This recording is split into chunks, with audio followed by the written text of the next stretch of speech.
menonaktifkan mikrofon selama acara berlangsung. Mengganti display name dengan asal instansi underscore nama, serta menggunakan virtual background yang telah disediakan. Terima kasih.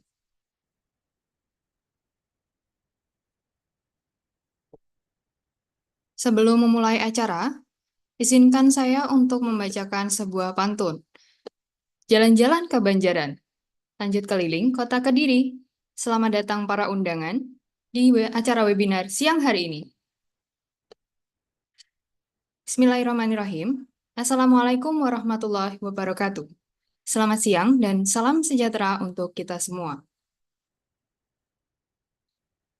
Yang terhormat, Rektor IAIN Kediri atau yang mewakili, yang terhormat PLT Kepala BPS Kota Kediri, Ibu Diah Sari Prihantari SST MSA, yang terhormat para dosen dan segenap sivitas akademika Fakultas Ekonomi Bisnis Islam IAIN Kediri, yang terhormat Bapak Ibu Pegawai BPS, serta Bapak Ibu ASN dari OPD atau Dinas Pemkot Kediri, dan yang kami banggakan, teman-teman mahasiswa-mahasiswi IAIN Kediri maupun dari universitas lain. Alhamdulillah, puji dan syukur kita panjatkan kepada Tuhan Yang Maha Esa, karena atas rahmat-Nya kita dapat berkumpul bersama untuk saling berbagi ilmu dan pengetahuan secara daring. Di sini, kembali lagi dengan kami, Si Ramah Cantik, yaitu serial gerakan mahasiswa cinta statistik yang ke-6, bertemakan Hidupkan Data dengan Visualisasi. Perkenankanlah saya, Tessa Fauzia Pambudi, untuk memandu acara pada siang hari ini. Sebelum memulai acara, izinkan kami untuk melakukan dokumentasi. Mohon kepada seluruh peserta untuk menyalakan kamera.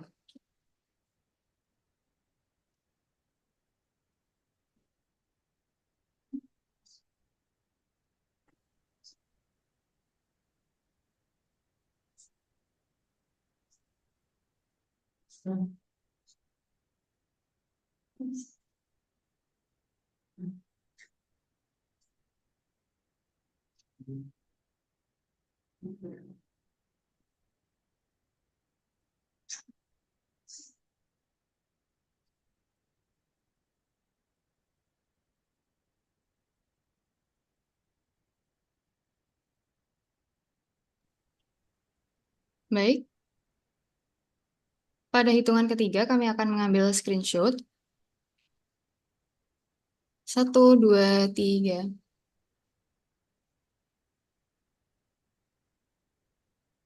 Baik, terima kasih. Selanjutnya, marilah kita memanjatkan doa terlebih dahulu agar acara kali ini dapat berjalan dengan lancar. Berdoa sesuai dengan kepercayaan masing-masing, dipersilakan.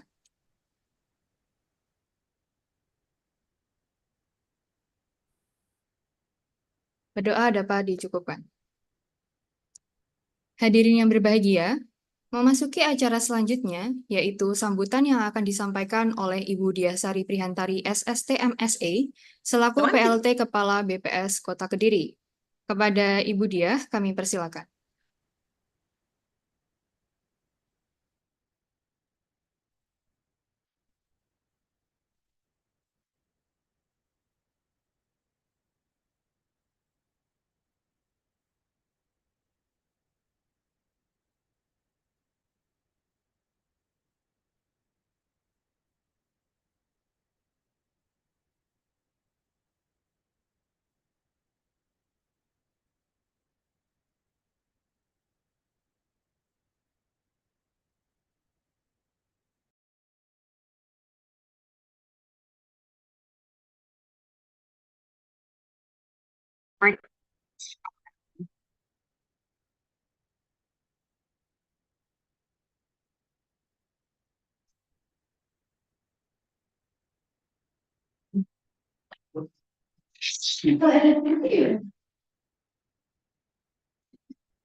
Halo, belum.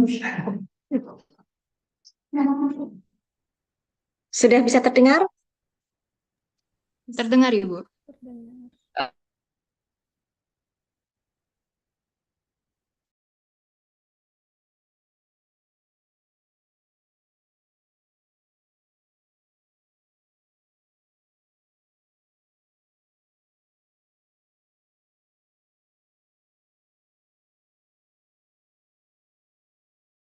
semua seluruh peserta webinar yang berbahagia, serta rekan-rekan saya dari BPS Kota Kediri yang saya sayangi dan saya banggakan. Assalamualaikum warahmatullahi wabarakatuh. Selamat pagi, salam sehat dan salam sejahtera untuk kita semua. Pertama-tama, marilah kita panjatkan puji syukur kehadirat Allah Subhanahu wa Ta'ala. Atas rahmat dan hidayahnya, kita semua diberi kesehatan, sehingga webinar sharing knowledge ini bisa terselenggara dengan cukup baik. Kami ucapkan selamat datang dan terima kasih kepada semua yang hadir pada webinar Pojok Statistik yang pada edisi ke-6 ini mengusung tema Hidupkan Data dengan Visualisasi. Webinar ini merupakan rangkaian program kerja Pojok Statistik IAIN Kediri dengan BPS Kota Kediri yang dipopulerkan dengan nama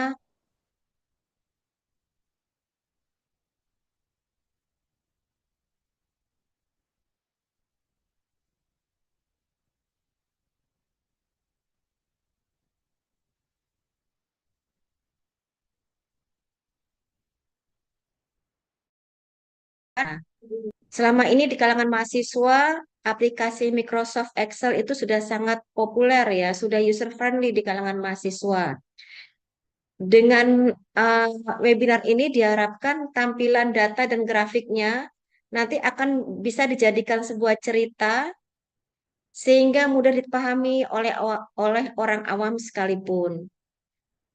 Sebagaimana kita tahu ya, BPS itu melakukan pembinaan kegiatan statistik mulai dari tingkat pusat, pemerintah daerah sampai ke perguruan tinggi agar misi mencerdaskan bangsa melalui data di lingkungan sivitas akademi dapat tercapai.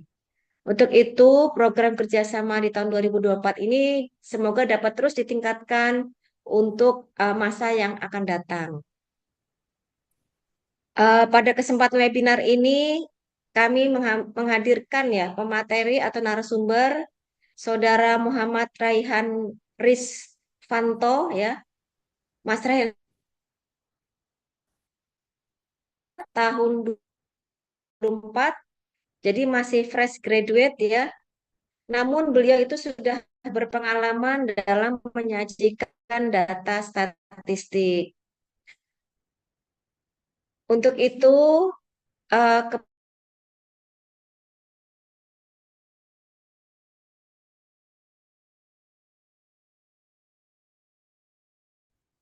kompetensi kita ucapan terima kasih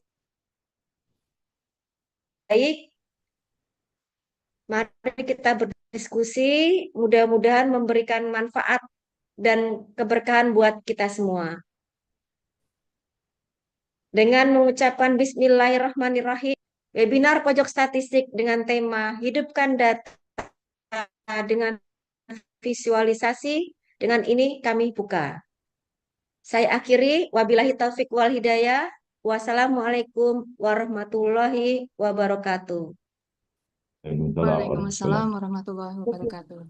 Terima kasih kami sampaikan kepada Ibu Diah atas sambutannya. Selanjutnya, kita akan memasuki acara inti dari webinar siang hari ini, yaitu pemaparan materi sekaligus diskusi dan sesi tanya-jawab. Pemaparan materi ini akan disampaikan oleh rekan saya, yaitu Saudara Muhammad Raihan Rizfanto Haidar STR Stat. Saudara Fanto ini merupakan lulusan dari Politeknik Statistika STIS, Prodi D4 Komputasi Statistik, dengan peminatan Sains Data. Sebelum penyampaian materi, kita sapa dulu Saudara Fanto. Halo, Selamat siang Mas Fanto, gimana kabarnya Mas? ya selamat siang Mbak. Alhamdulillah sehat. Oke, jadi sudah siap belum ini Mas untuk menyampaikan materi tentang menghidupkan data dengan visualisasi ini? Siap, siap. Baik, karena sudah siap, mari kita simak pemaparan materi oleh Saudara Fanto. Kepada Saudara Fanto, kami persilakan.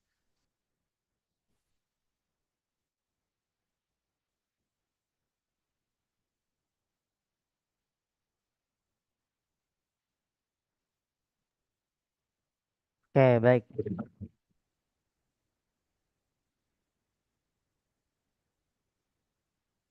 Terima kasih kepada Mbak Tessa ya atas kesempatan yang telah diberikan kepada saya. Tadi sudah ada perkenalan, tapi saya mau perkenalan lagi aja ya. Perkenalkan, nama saya Muhammad Raihan Rizwanto Haidar. Panggil saja Vanto. Saya lulusan Politeknik Statistika STIS tahun 2024 ini. Jadi kesempatan kali ini saya akan ini sharing aja ya. Jadi kalau misal nanti ada kurang atau ada masukan bisa disampaikan. Karena saya juga baru lulus fresh graduate ini. Topik kali ini yaitu hidupkan data dengan visualisasi. Nah, ini topik yang sangat menarik sekali ya. Oke, untuk pertama, visualisasi data. Apa sih visualisasi data itu? Mungkin kalian teman-teman sudah pada tahu ya, visualisasi data tuh ya nggak jauh dari seputar grafik atau diagram. Seperti di sini ada diagram lingkaran, diagram batang, dan lain-lainnya. Lalu berangkat dari dasar dulu, manusia itu adalah makhluk visual ya. Jadi terdapat beberapa situasi di mana kita itu harus menggunakan representasi visual untuk memahami berbagai data. Karena dengan menggunakan representasi visual tersebut, seringkali itu tuh menjadi cara yang lebih efektif untuk memahami sebuah data atau teks tertulis. Ini sebagai contoh dalam kehidupan sehari-hari ya. Kita semua ini pasti ini ya pada pengguna Google Maps ya. Misal nih, saya dari BPS Kota Kediri ingin menuju ke Taman Berantas. Ini Taman Berantas ada di Kediri ya. Nah, kalau kita coba nih Google Maps gitu dari BPS ke Taman Berantas, muncul ini ada step-step yang dilihatkan sama Google Maps. Pertama, dari BPS ambil arah utara ke jalan ini, kemudian belok kanan ke jalan ini, terus di bundaran ambil jalan keluar, terus ntar belok kanan sedikit, belok kiri, sampailah di Taman Berantas. Ya mungkin kita melihat instruksi ini agak kesusahan ya. Wah, ini kok nggak kebayang ini dari BPS ke Taman Berantas kok kayak gini. Nah, bandingkan dengan melihat secara gambar atau visualnya ini ya. Ini kan kita jadi lebih jelas ya. BPS dari sini kita ke arah utara, jalan lurus sampai ketemu perempatan, belok kanan, ntar ada bundaran, belok kanan sedikit, belok kiri, sampailah di Taman Berantas. Jadi itu apa ya? Yang membuktikan bahwa manusia itu memang makhluk visual. Jadi kita tuh lebih mudah untuk mencerna informasi jika melalui visual daripada yang berdasarkan instruksi-instruksi seperti ini tadi. Lalu ada contoh selanjutnya. Misal kita diberikan sederet data ini, segini, lalu kita disuruh menentukan nilai maksimum dan nilai minimumnya berapa sih gitu. Nah, kita kan setelah melihat ini kan disuruh menentukan maksimum minimum pasti kita ngelihat angka dari masing-masingnya dulu ya, kayak 320, 260, terus kita bandingkan satu persatu. Jadi mana yang paling besar dan mana yang paling kecil. Itu mungkin akan membutuhkan waktu yang cukup lama. Lalu kita bandingkan dengan membuat grafiknya. Ini dengan gini kan kita pasti dengan cepat ya menentukan maksimumnya berapa. Ya, berarti yang grafik batang yang paling panjang, jadi 380. Sedangkan yang paling minimum adalah grafik batang yang paling pendek, yaitu 260. Jadi ini membuktikan sekali lagi bahwa dengan representasi visual, kita tuh jadi lebih mudah untuk memahami sebuah data. Jadi itulah pentingnya visualisasi data dalam dunia statistik. Oke, selanjutnya. Dalam visualisasi data ini, apa aja sih jenis-jenis grafik atau diagram yang dapat digunakan dalam visualisasikan data? Di sini saya ambil 3 diantaranya, di mana 3 grafik ini yang merupakan grafik yang sering digunakan ya dalam visualisasi data. Itu ada diagram batang, diagram garis, dan diagram lingkaran. Yang pertama, grafik batang atau dalam bahasa Inggrisnya bar chart. Jadi seperti namanya, grafik batang ini dia itu eh, memvisualisasikan datanya itu melalui panjang atau tinggi dari sebuah batang tersebut. Jadi seperti contohnya tadi, jika batangnya semakin panjang atau semakin tinggi, maka itu menunjukkan nilai yang semakin besar. Sedangkan kalau eh, panjangnya lebih pendek dan tingginya lebih rendah, maka menunjukkan nilai yang lebih kecil. Lalu penggunaan grafik batang sendiri ini digunakan untuk membandingkan nilai untuk antar nilai kategorinya, dan ini ada salah satu tipsnya. Alangkah baiknya jika grafik batang ini dimulai dari bar titik nol. Apa tuh maksudnya? Jadi ini ada contoh grafik batang ditunjukkan jumlah sarana distribusi kefarmasian dan alat kesehatan di Indonesia. Dari grafik ini, berdasarkan fungsi tadi ya, untuk membandingkan antara kategori, kita dapat menentukan bahwa sarana apotek merupakan sarana yang paling banyak dibandingkan dengan toko obat, DAK, dan PBF. Dan tidak hanya sekedar dapat menentukan yang paling tinggi, tapi dapat dilihat juga bahwa jaraknya antara apotek dengan toko obat itu kan jauh banget ya. Ini jaraknya jauh, sedangkan toko obat ini emang lebih tinggi dari DAK, tapi jaraknya lebih sedikit-sedikit itu. Berarti itu maksud dari membandingkan dari antar nilai kategorinya. Lalu ini ada contoh lain juga, grafik batang jumlah penduduk Indonesia menurut jenis kelamin tahun 2022. Di sini kategorinya terbagi jadi 3. Ada jumlah penduduk berdasarkan laki-laki, perempuan, dan totalnya. Totalnya itu laki-laki dan perempuan. Nah, ini salah satu pengembangan dari grafik batang di mana di dalam kategori tersebut terbagi lagi menjadi 2 kategori, yaitu ada yang berdasarkan Dukcapil dan BPS, di mana ini penting ya, di mana membagi kedua kategorinya itu juga dibagi berdasarkan warna juga. Jadi yang hijau muda itu Dukcapil, yang hijau tua BPS, seperti itu. Ini salah satu contoh penerapan grafik batang. Lalu jenis grafik yang kedua yaitu grafik garis. Jadi garis ini awalnya itu dia berasal dari titik-titik data, di mana titik-titik data nanti itu akan digabungkan sehingga membentuk menjadi sebuah garis. Nah, tujuannya apa? Tujuannya itu untuk menampilkan perkembangan atau tren pola dari suatu karakteristik tersebut. Nah, bedanya apa grafik garis dengan grafik batang tadi? Kalau grafik batang tadi kan dia eh, harus mulai dari titik nol, itu tuh di sini harusnya dari titik nol. Tapi kalau grafik garis dia tidak perlu memulai dari nol, karena tujuannya grafik garis ialah untuk melihat pola perkembangan data. Ini salah satu contohnya grafik jumlah kematian positif gelombang ketiga COVID-19. Jadi itu awalnya berangkat itu dari titik-titik data. Misal nih di tanggal 20 Februari di sini.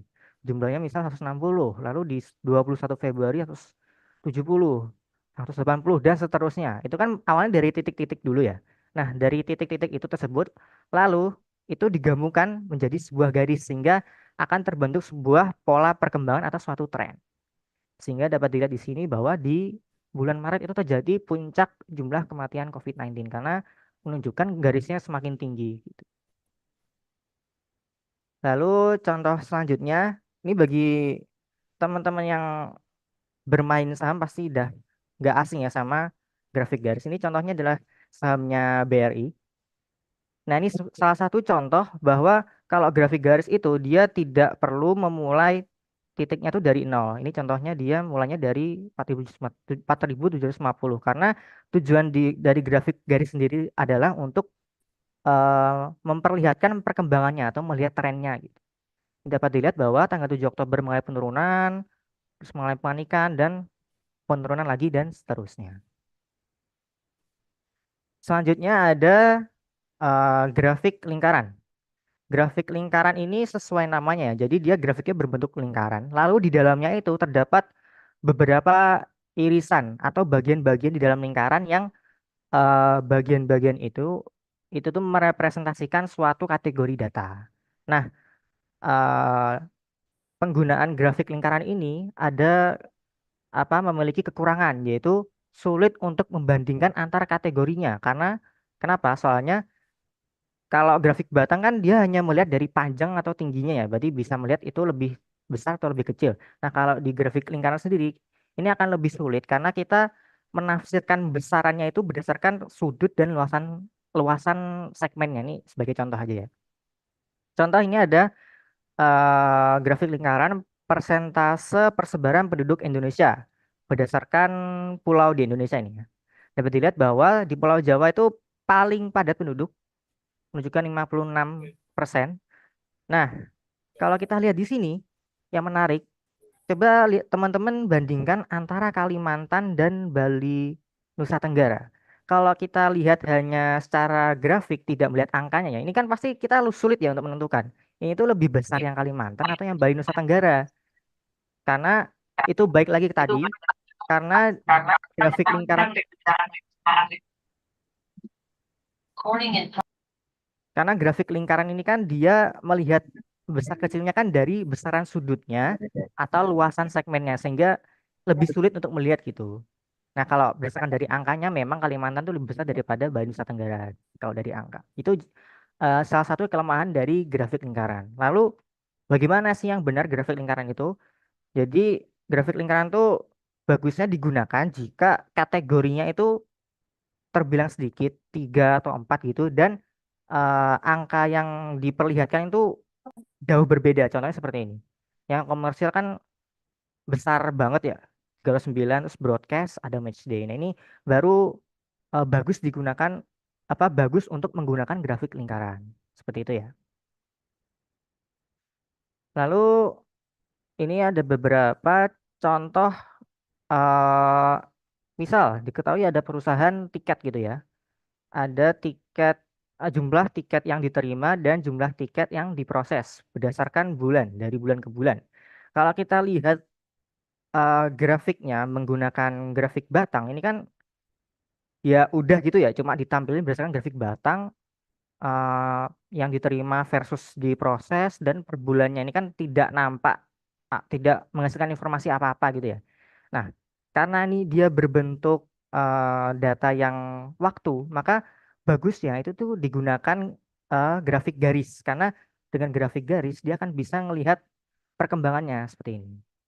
Jadi yang awalnya dari bulan Januari sampai Mei, jumlah tiket yang diterima dan diproses itu sama, hampir dibilang sama. Lalu setelah Mei, jumlah tiket yang diproses itu menurun, seperti itu. Itu maksud perbedaan bar chart dan line chart. Lalu selanjutnya ada bar chart versus pie chart. Di sini eh, disajikan number of student berdasarkan hobi sebagai berikut. Kalau dilihat kan ya udah ya, cuma ditampilin grafik batang aja. Tapi angka lebih menariknya lagi jika ditampilkan secara grafik eh, lingkaran seperti ini. Seperti itu contoh saja. Next. Lalu ini ada beberapa tips-tips ya dalam kita membuat grafik atau diagram dalam visualisasi data.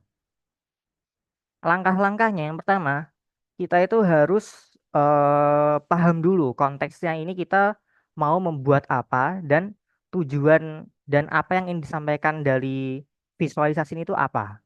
Lalu setelah kita tahu ini poin yang apa yang ingin disampaikan, baru kita tentukan grafik atau diagram yang sesuai untuk digunakan dalam visualisasi. Contoh tadi ada 3 ya.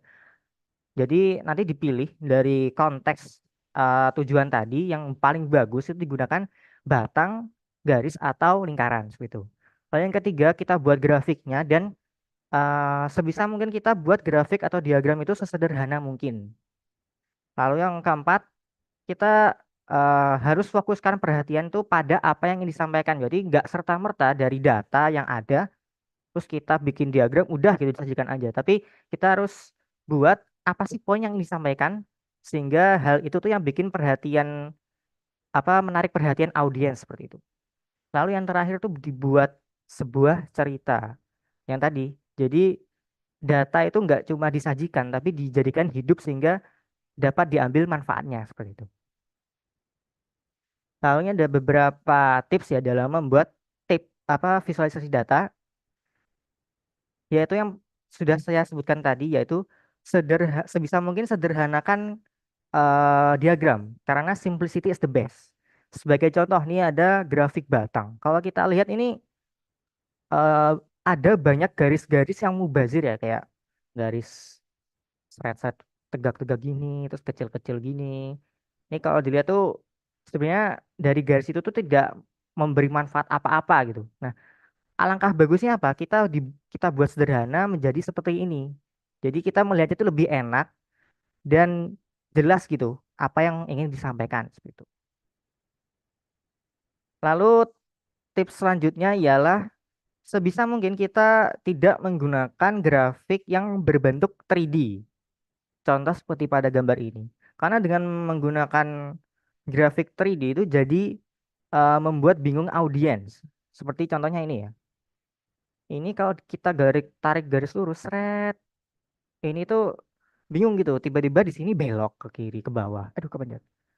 Ke bawah. Nah, ini salah satu kekurangan dari 3D itu ya gitu.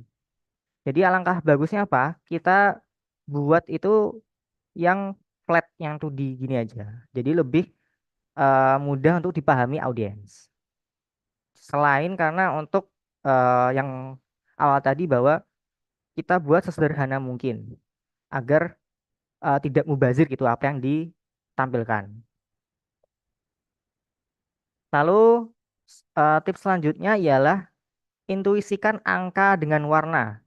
Kalau kita lihat grafik ini, warna ini kan eh, tidak menyampaikan apa-apa ya. Warna biru ini menunjukkan apa, hijau menunjukkan apa, kuning apa, orange apa. Jadi sebisa mungkin juga apapun yang ditampilkan di grafik itu tuh juga ada tujuannya. Jadi warna pun juga harus ada maksudnya. Jadi dari grafik ini kita bisa buat menjadi seperti ini. Jadi warna yang gelap itu menunjukkan nilai yang lebih besar.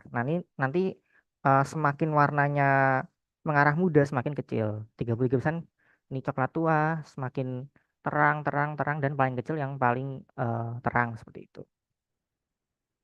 Salah satu contoh eh, pemanfaatan warna dalam pembuatan grafik. Lalu ini salah satu contoh dalam pembuatan grafik batang ya. Kita harus buat lebarnya batang ini itu tuh harus yang proporsi gitu. Jadi nggak seperti ini terlalu kurus, terlalu kecil. Jadi ngelihat itu kayak wah terlalu kosong nih, dilihatnya nggak enak gitu. Tapi buatnya juga jangan terlalu besar, jadinya kelihatan penuh, jadi nggak enak dilihat, kurang proporsi gitu. Jadi yang benar gimana? Jadi kita buat tuh yang pas gitu, proporsinya enak dilihat, jadi lebih eye catching, berarti lebih menarik perhatian audiens, seperti itu. Nah, ini ada salah satu contoh ya. Misal kita diberi deretan angka seperti ini ya, 1, 2, 3, 4, 6, 7, dan seterusnya. Lalu kita disuruh menentukan ada berapa banyak sih angka 5 di dalam deretan angka tersebut. Kita mungkin ngelihat ini jadi kesulitan ya. Nah, angka 5-nya ada berapa nih? 1, 2, 3, 4, 5 kan jadi kesusahan. Lalu apa caranya? Nah, bandingkan dengan seperti ini. Kalau kita membuat highlight atau warna yang ingin kita sampaikan itu berbeda dari yang lain kan jadi lebih mudah ya untuk menentukan. Wah, ini angka 5-nya ada 4 soalnya dia warnanya beda sendiri. Nah, jadi ini maksud dari eh, highlight warna ya. Jadi kita tahu, kita harus tahu poin apa yang disampaikan. Lalu kita highlight atau kita sorot warnanya itu yang berbeda dari yang lain. Warnanya itu kontras dari yang lain sehingga kita akan dapat paham maksud yang ingin disampaikan gitu. Nah, ini salah satu contohnya ya. Misal diketahui persentase penduduk miskin tahun 2024. Ini berdasarkan kabupaten kota sekaresidenan Kediri ya. Nah, kalau kita sajikan gini aja kan kayak ya udah ya, kabupaten kota persentase penduduk miskin di sekaresidenan Kediri gitu. Nah, tapi kalau misal konteksnya nih ya, konteksnya misal kita di Kediri ingin mempresentasikan persentase penduduk miskin. Nah, kalau dari orang Kediri kan pasti ingin poin yang disampaikan kondisi di kota Kediri itu bagaimana sih? Jadinya alangkah baiknya kalau ingin menampilkan itu menjadi seperti ini. Jadi kota Kedirinya itu tuh kita highlight atau kita buat warnanya itu kontras dibanding yang lain. Sehingga kalau dari grafik ini kita dapat lihat, wah kota Kediri besarnya segini dibandingkan dengan kabupaten kota yang lain seperti itu. Lalu ada contoh lain. Misal diketahui eh, top 15 provinsi dengan prevalensi penyakit tertinggi di Indonesia gitu ya. Ini ini berguna bagi teman-teman yang sedang dan akan melakukan skripsi ya. Kan pasti di latar belakang nih eh, di latar belakang masalah, misal kita ingin menentukan lokus penelitian kita, misal kita mau menelitikan apa, melakukan penelitian provinsi-provinsi di Pulau Jawa, karena provinsi-provinsi di Pulau Jawa itu tuh menunjukkan angka prevalensi yang tinggi. Nah, kalau kita ditanya dosen penguji, terus kita menampilkan datanya seperti ini kan kesusahan ya, mana yang provinsi di Pulau Jawa yang tinggi, kan nggak nampak gitu. Nah, tapi kalau kita buat kontras, jadi diambil provinsi-provinsi di Pulau Jawa kan ada enam, ada Jakarta, Jawa Tengah, Jawa Barat, Jawa Timur, Banten, dan Jogja. Nah, kalau kita hanya highlight provinsi-provinsi yang ingin kita tuju kan jadi lebih terlihat gitu. Nah, ini Pak, jadi dari top 15 provinsi ini, 6 diantaranya itu 6 diantaranya itu adalah provinsi yang berasal dari Pulau Jawa. Jadi ini membuktikan bahwa provinsi di Pulau Jawa itu memiliki prevalensi yang tinggi. Itu salah satu contoh ya penggunaan apa namanya, visualisasi data dalam skripsi tadi. Oke, next. Nah, ini beberapa contoh. Misal eh, terlihat ya, ini kan diagram lingkaran tapi dia bentuknya 3D gitu.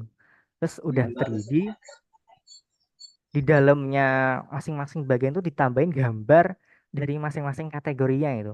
Itu niatnya sih bagus ya, biar lebih jelas menggambarkan tiap kategorinya. Tapi jadi kurang simple dilihatnya dan mispersepsi gitu ngelihatnya. Tapi alangkah bagusnya kalau dibuat sederhana aja seperti ini, dibikin 2D dan tidak perlu ada penambahan gambar dalamnya karena agar simple dilihatnya.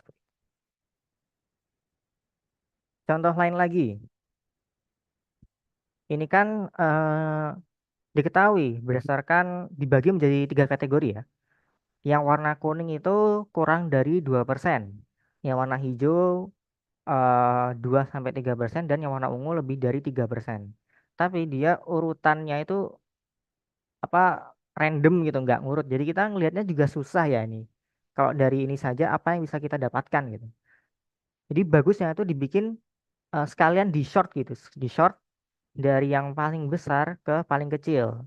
Jadi lebih jelas. Jadi yang warna apa nih, orange lebih besar dari 3%, yang warna biru 2 sampai 3%, yang warna abu-abu kurang dari 2%. Dari sini juga kita dapat ngelihat gitu eh, kota mana saja yang paling tinggi ke besar dan kota mana saja yang di atas rata-rata nasional seperti itu contohnya. Kemudian ini contoh lagi, misal dari diketahui ada beberapa atribut tersebut atribut tersebut, kalau kita disuruh memilih 3 atribut yang paling penting menurut kita. Nah, daripada kita hanya membuat grafik lalu dibikin garis penunjuk seperti ini kan kurang tergambarkan ya. Jadi alangkah baiknya kita menggunakan tips tadi, yaitu melakukan highlight. Jadi yang atribut apa yang penting kita buat warnanya tuh kontras beda dengan yang lain. Jadi kita warnanya hitam, jadi lebih terlihat seperti itu. Ini contoh penerapannya. Cuma apa, Mbak? Oke, ini ada salah satu Berarti contoh cuma ya. cuma Ada salah satu contoh yang grafik tadi perusahaan tiket. Misal ada grafik seperti ini. Gimana sih step-step kita cara menyederhanakan grafiknya ya? Pertama, dari grafik ini kan ada banyak garis-garis yang ini ya, apa nih, mubazir, nggak, sebenarnya nggak guna-guna amat nih ditampilkan di sini. Jadi kita hapus garis-garisnya yang nggak berguna. Nah, seperti ini jadinya lebih clean karena garisnya itu juga nggak ada tujuannya di sini. Lalu apalagi yang perlu kita hapus? Kita hapus ini ya, titik-titik dari setiap ininya ya. Kita hapus. Nah, jadi lebih terlihatan pola perkembangannya gitu seperti apa. Lalu apalagi yang dapat kita lakukan? Kita dapat menyederhanakan nama-nama bulannya. Jadi nggak kepanjangan Januari, Februari, Maret gitu. Kita dapat singkat, ambil 3 huruf depannya. Jadi lebih sederhana seperti ini. Jadi hanya Jan, Feb, Mar, Aper, dan lain-lain. Lalu kita juga dapat eh, menyederhanakan lagi ini biar lebih eye catching aja. Jadi legenda di bawahnya ini kita sekalian taruh di samping kanannya seperti ini. Nah, dengan begini ini jadi lebih terlihat pola dari jumlah tiket yang diterima dan jumlah tiket yang diproses. Lalu eh, ngomong-ngomong seputar grafik ini tadi, ini. Tadi kan saya sebutkan ya salah satu langkah terakhirnya itu apa? Buat cerita. Jadi data itu nggak hanya disajikan dalam grafik, tapi kita juga buat ceritanya, poin apa yang disampaikan sehingga dapat menarik perhatian audiens gitu. Nah, ini contohnya ini yang paling bagus ya. Ada perusahaan tiket ini awalnya dari Januari sampai Mei kan bisa dibilang sama ya jumlah tiket yang diterima dan yang diproses. Tapi semenjak bulan Mei entah kenapa jumlah tiket yang diproses tuh lebih sedikit daripada yang diterima. Lalu si perusahaan tersebut melakukan analisis apa sih kok bisa nih lebih turun lebih kecil dari yang terima. Ternyata setelah dicari ternyata dapat jawabannya yaitu pada bulan Mei terdapat 2 pegawai yang keluar dari perusahaan sehingga eh, jadinya kan kekurangan pegawai ya jadinya eh, tiket yang diproses tuh jadi lebih sedikit gitu karena pegawainya kan berkurang gitu. Jadi eh, itu kan jawabannya jadi ditambahkan di sini gitu dibuat garis thread bulan Mei di bulan Mei ada 2 pegawai yang keluar gitu jadi bisa dijadikan sebuah cerita gitu yang awalnya dari Januari sampai Mei jumlah pegawainya sesuai itu seimbang tiket yang terima dan diproses itu juga sama gitu. Tapi setelah pegawai keluar langsung eh, kekurangan pegawai ini salah satu contoh dibuat cerita tadi ya seperti itu untuk materi tips-tipsnya ya lalu untuk prakteknya sebenarnya ada banyak software yang bisa digunakan untuk membuat visualisasi data. Tapi di sini saya merekomendasikan menggunakan Microsoft Excel sih. Karena di Microsoft Excel kan kita ngolah-ngolah datanya biasanya di Microsoft Excel. Terus dari Microsoft Excel tuh kita bisa langsung bikin visualisasinya di situ langsung gitu. Contoh di sini misal diketahui ini ya. Itu cara pertama gimana? Jadi awalnya kita bikin buat datanya dulu, tabel datanya gitu ya. Contoh seperti ini. Awalnya tuh kita blok dulu, terus ini saya hapus dulu deh. Ini kita blok dulu, terus di menu insert ini ya. Nah ini di sini ada chart di sini. Nah terus kalau teman-teman ingin ekspor sendiri di sini tuh sebenarnya banyak ya jenis-jenis grafik atau diagram gitu. Tapi di sini saya hanya mencontohkan 3 ya, yaitu diagram batang, diagram garis dan diagram lingkaran karena 3 grafik ini yang paling sering digunakan gitu. Jadi di sini kalau kita lihat di Excel langsung tuh ada banyak, ada yang garis, ada yang area seperti ini, ada yang bisa map dan seterusnya gitu. Nah, misal di sini kita mau bikin yang diagram batangnya tuh yang berdiri-berdiri gini, yang kolom. Jadi kita tinggal blok, terus pencet eh, chart, ini oke. Udah jadi ini. Nah, tapi setelah gini nggak langsung udah jadi ya, tapi kita perlu eh ada beberapa fitur-fitur yang perlu kita tambahkan. Misal, sini judulnya kita tambahkan dulu, misal number of students. Ini. Terus untuk menambahkan fitur-fitur lain itu teman-teman bisa klik di sini ya, di kanannya grafik ini ada tanda plus. Nah, di sini bisa menambahkan. Misal teman-teman mau menambahkan eh, nilai angkanya di grafiknya ini ya. Ini diklik data labels di sini untuk munculkan angkanya dan lain sebagainya. Ini bisa dicoba-coba. Ini kalau mau bentuk diagram batangnya yang berdiri-berdiri ya. Ini saya contohkan lagi diagram batang juga tapi yang eh tidur gini. Nah, ini ada namanya mana yang bar ini.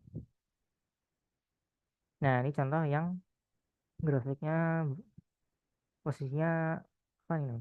Tidur-tidur ini. Nah, seperti ini. Kita tambahkan of students.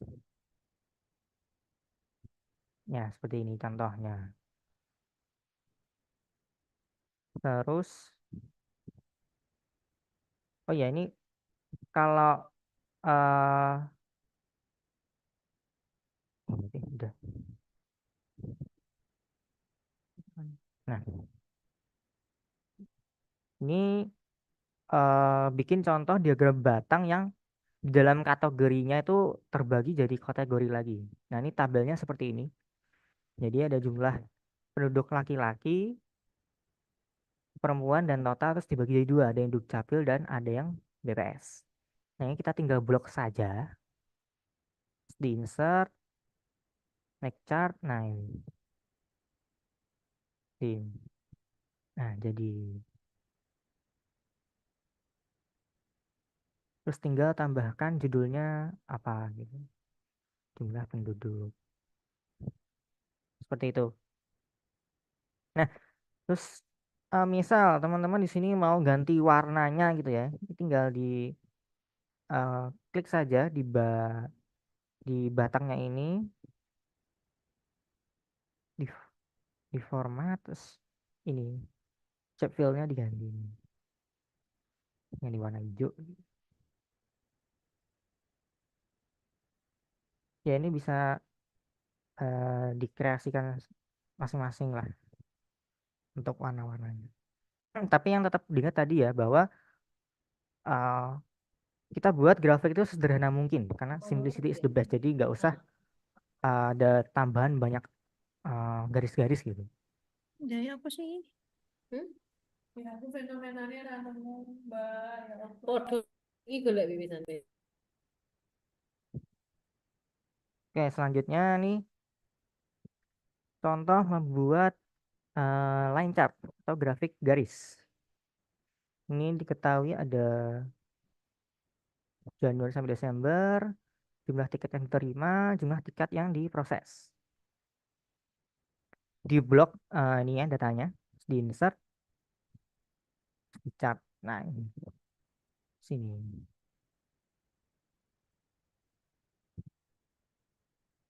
Nah, terus misal tadi ya, tadi kan ada kasus apa garis-garisnya banyak. Nah, sebenarnya nambah-nambah garis itu ada di sini, ada di fitur ini, grid lines. Ini kalau nambah garis tegak, terus garis gini-gini kecil-kecil gini. Ini ada fitur-fiturnya di sini.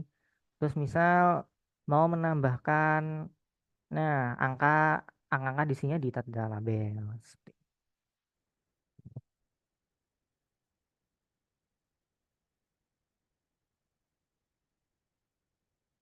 Judulnya. Terus kalau ini ya khusus untuk yang line chart, kalau misal ada dua kategori ini, jangan lupa untuk menambahkan ini ya legendanya atau keterangannya. Saya kalau misal nggak ada gini, nah ini kan audiensnya bingung ya. Ini yang biru warna biru menunjukkan apa, terus yang orange menunjukkan apa gitu. Jadi harus tambahkan, jangan lupa menambahkan legendanya di sini. Add legend. Nah, untuk posisinya bisa diatur di sini, misal di atas, kiri, bawah, dan seterusnya.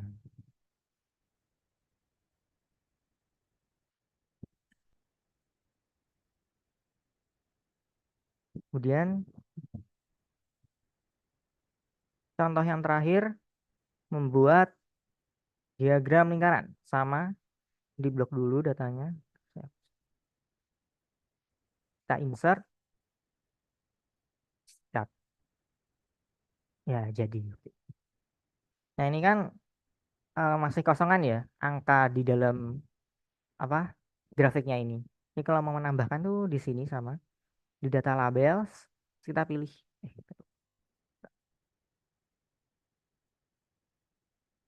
data labels. Nah, ini ada banyak pilihannya. Ini posisi angkanya mau yang di center, di dalam luar atau di yang bagian luarnya grafik atau di mana, ini bisa dipilih sesuai kebutuhan teman-teman gimana. Misalnya yang inside N, terus misal, bentar ya.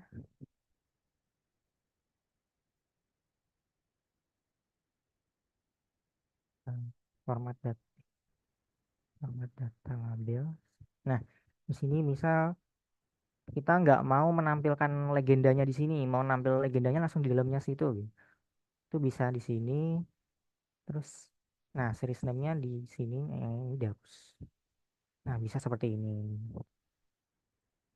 Itu kembali lagi ke langkah-langkah tadi bahwa kita harus pahami dulu konteksnya atau tujuan dari kita membuat visualisasi itu apa dan poin apa yang ingin kita sampaikan. Nah, baru kita pikir grafik atau diagram apa nih yang sesuai atau yang cocok untuk digunakan dalam visualisasi tersebut. Nah, baru deh kita bikin ceritanya agar visualisasi data ini tidak menarik gitu. Jadi nggak hanya data ditampilkan dalam grafik, tok udah gitu. Tapi kita harus bikin dia semenarik mungkin seperti itu.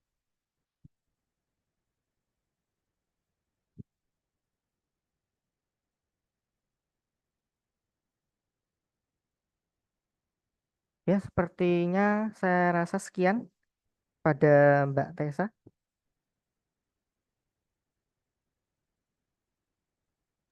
Oke, terima kasih atas pemaparan yang luar biasa oleh Saudara Vanto. Pemaparan tadi tentu memberikan wawasan yang sangat berharga yang dapat diaplikasikan dalam penelitian maupun skripsi oleh rekan-rekan. Sebelum masuk ke sesi tanya jawab dan diskusi, mari kita simak terlebih dahulu video singkat terkait website BPS Kota Kediri.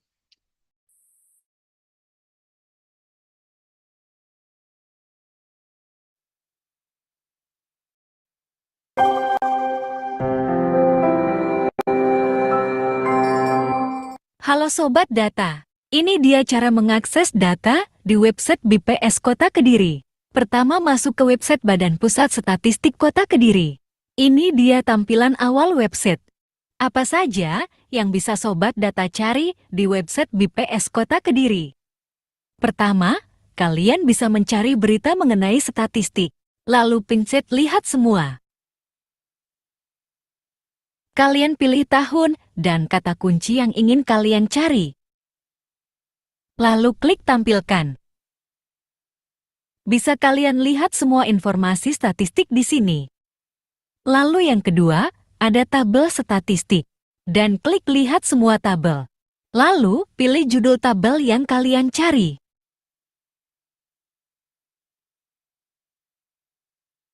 Lalu bisa kalian unduh data yang kalian mau. Yang ketiga ada publikasi. Seperti biasa pencet lihat semua.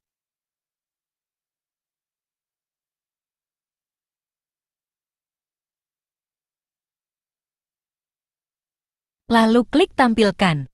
Kalian bisa buka publikasinya agar bisa membaca lebih lengkap data informasi. Serta bisa unduh file publikasinya.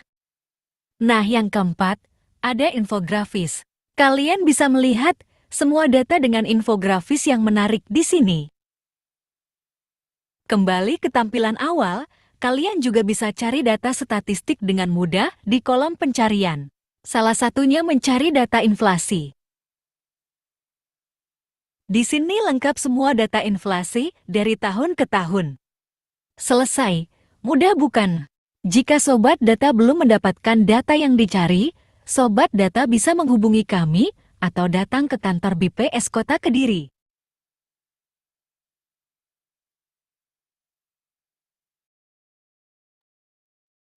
Baik, selanjutnya akan dilakukan sesi tanya jawab dan diskusi terkait materi yang telah disampaikan. Bagi rekan-rekan maupun Bapak Ibu yang hadir pada siang hari ini, jika memiliki pertanyaan, dapat langsung menggunakan fitur raise hand atau dapat mengajukan pertanyaan melalui kolom chat. Sambil menunggu pertanyaan, kami sampaikan kepada hadirin untuk mengisi presensi yang telah tersedia pada kolom chat.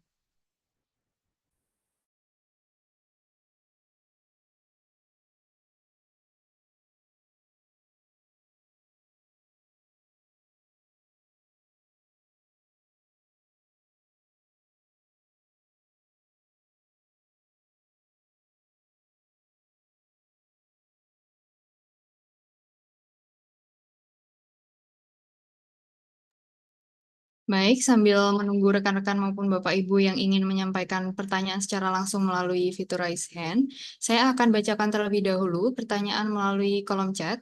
Ada rekan yang mengirimkan pertanyaan secara privat kepada saya. Baik, pertanyaannya adalah terkait penggunaan grafik, kondisi seperti apa atau kapan kita menggunakan grafik batang, garis, atau lingkaran. Silakan untuk Mas Fanto untuk dapat menanggapi. Iya. Nah, penggunaannya.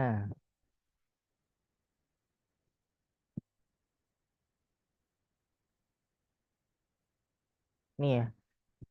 Jadi eh kalau grafik batang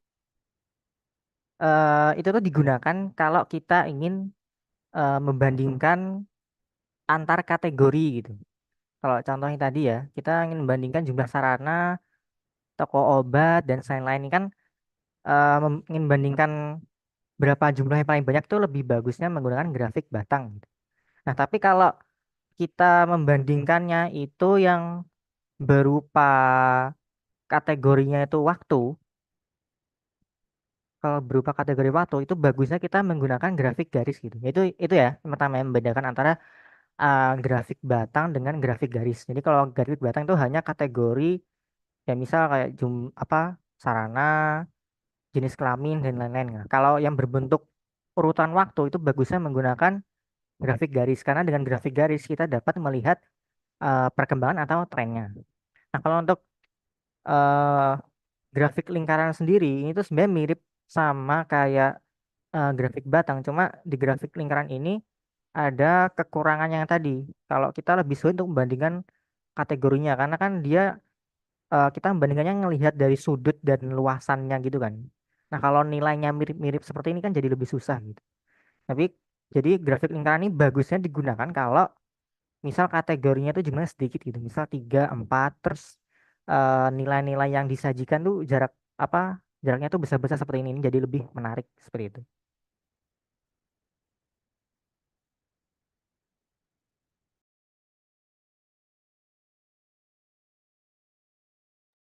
Oke, terima kasih pada Mas Fanto. Semoga paparannya itu sesuai dengan pertanyaannya. Selanjutnya, saya akan membaca pertanyaan selanjutnya. Software apa saja yang dapat digunakan untuk membuat visualisasi data? Silakan Mas Fanto untuk dapat ditanggapi. Oke, untuk software ya. Kalau software itu sebenarnya ada yang setahu saya ada beberapa sih yang bisa digunakan ya. Tapi kalau saya rekomendasikannya itu menggunakan yang eh, Microsoft saja gitu.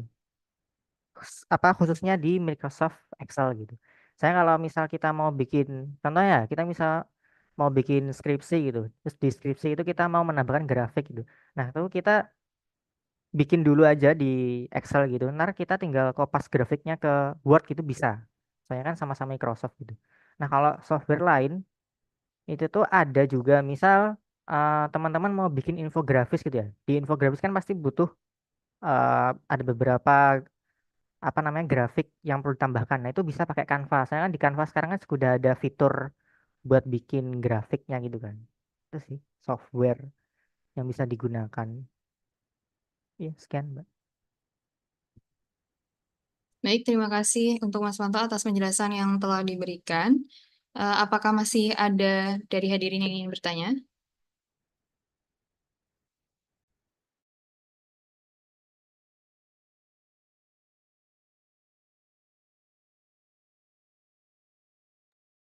Baik, karena sepertinya sudah tidak ada lagi dari rekan-rekan atau Bapak Ibu yang ingin bertanya, maka sesi diskusi dan tanya jawab kali ini kami cukupkan sampai di sini. Semoga materi yang disampaikan dapat bermanfaat bagi rekan-rekan semua. Baik, sampailah kita ke penghujung acara. Karena tadi telah dibuka dengan doa, mari kita tutup acara ini dengan doa juga. Berdoa menurut kepercayaan masing-masing, dipersilakan.